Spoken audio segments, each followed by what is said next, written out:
क्या आप भी चाहते हैं खुश रहना? अमीर लड़का था। उसे एक गरीब किसान की लड़की से प्यार हो गया। लड़की सुंदर होने के साथ साथ समझदार भी थी। एक दिन जब उस लड़के ने लड़की को बताया कि मैं उससे प्यार करता हूँ और उससे शादी करना चाहता हूँ, तो लड़की ने कुछ सोचने के बाद उस लड़के को शादी करने से इनकार कर दिया, क्योंकि वह गरीब परिवार से रिश्ता रखती थी।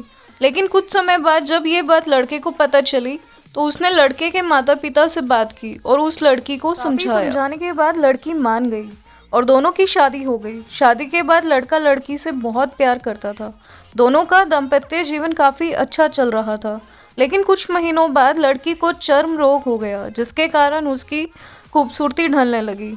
अब लड़की को यह डर भी सताने लगा कि उसकी खूबसूरती ढलने के कारण कहीं उसका पति उसे छोड़ ना दे।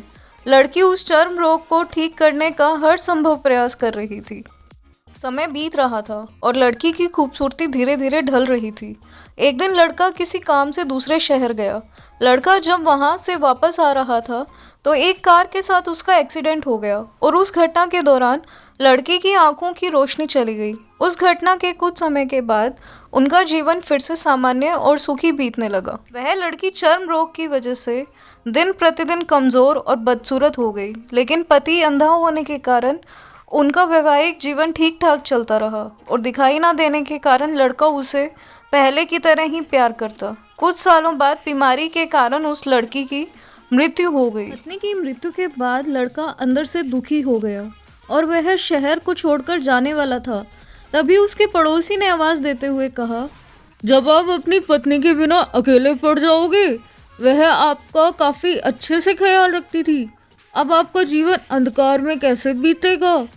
तब उस लड़के ने पड़ोसी की ओर देखा और गहरी सांस लेते हुए कहा, मैं कभी अंधा था ही नहीं, लेकिन ये सोचकर अंधे होने का नाटक करता रहा कि मेरी पत्नी को उसकी बीमारी और बदसूरती के कारण यह ना लगे कि मैं उससे प्यार नहीं करता, इसलिए मैं इतने सालों तक बिना कुछ कहे अपनी पत्नी की खुशी के लिए अंधा बना रहा। यह बात सुनकर पड़ोसी की आंखों से आंसू झलक आए और वह लड़का वहां से उठकर चला गया। इस कहानी से हमें ये सीख मिलती है कि अगर आप जीवन भर खुश रहना चाहते हैं, तो आप लोगों की कमियों की तरफ नहीं, उनकी खूबियों की तरफ भी गौर कीजिए। आपका जीवन आसान हो जाएगा।